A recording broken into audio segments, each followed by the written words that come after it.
Hello teachers, this is my solution for what you can do to help students ask questions and have them answered anonymously in today's Think Share.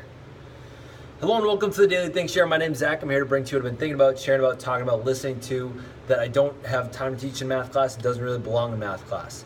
If you're new to the channel, I invite you to subscribe. And so I wanted to share with you and all my students out there that didn't realize this existed. So I have right here this box. Yeah, I know it's not the most wonderfully put together box, but it's a box where people can slip messages in.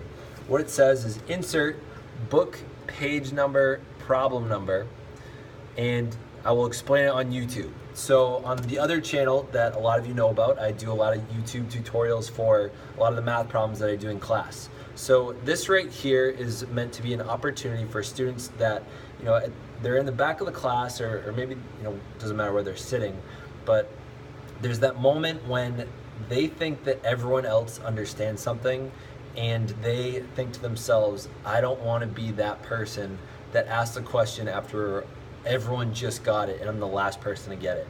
So I feel like I was one of those students. It took some time to develop the kind of self-confidence and courage to be able to still raise my hand even when I thought everyone else got it around me. So I created this box, well, I had the box, but I'm using this box as an opportunity for students to speak up and stay anonymous. So if you don't get a homework problem, if you don't understand something, or you know, if you want to put suggestions for what you'd like to see me talk about in the Think Share, you can put them in this box. You don't have to put your name on it. And the goal and idea of it is for students to be able to ask the questions that they might not want to my face, or say, hey, I'd love to see this on the Think Share or this tutorial on YouTube. So I'm really asking my students that are watching this, take advantage of this box right here. Take advantage of the anonymity, like being anonymous and not being known, and asking questions that you're uncomfortable asking. My goal is to have you feel comfortable enough to ask those questions in person, but while I can't do that yet, it's going to take some trust building, I'm sure. This is what I have available for you. You know, there's not every second of the day that I'll have a chance to look to see who's putting in, even if you're worried about me putting in. So please put things in here so that I can know that it works, so that people are getting the message out, and so that I can help you with the math problems that you're either too afraid to ask yourself, or you just want to see one more tutorial of me doing it out, because I know sometimes I do it out on the board and we have questions or we don't understand things, but when we can rewind it and fast forward and refresh it, I know that made a huge difference for me in college when we had a lot of different math problems that we had no idea what the professor was saying, even just because they had a thick accent. So, you know, we do hundreds of example problems, not just 10 or 20.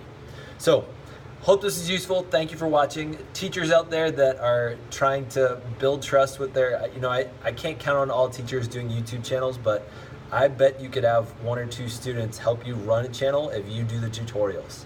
So it's just an idea out there for all the teachers out there that are trying to find another way to multiply their time. So instead of having people come after sometimes, they can just watch the videos.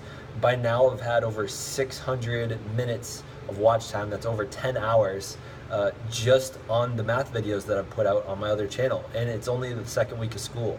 So 10 hours, that's let's see, we're in like let's assume the fourth week of school, so we've been working 40 hours, actually not even a full 40 hours, I think 32 hours per week times 4. You know, that's math in my head, do the math. 4 times 8, 320 hours, add another 10 to that, so that's about 3%. I've just increased my time by 3% more. The videos don't take more than, you know, 10 minutes, which I would be doing anyway, as I got to do out the problems for the homework. So all I'm doing is recording it and putting it on YouTube. I invite other teachers to try it out, just as an extra resource and for your students to communicate with you in another way that they're already watching. Because right now I'm getting about 20 views per video, even when I don't talk about interesting things. Thank you to my viewers for finding me interesting and keeping me going. You're the reason that I do this, and thank you. If you liked it, give it a like. If you want more, subscribe. If you want to receive notifications feel free to hit the bell button, the alarm button, and if you have comments or questions that you want to put in the box, or other ideas for how I can get people to ask me more questions that I can answer on YouTube, I'd love to know in the comments. Thank you. Stay weird.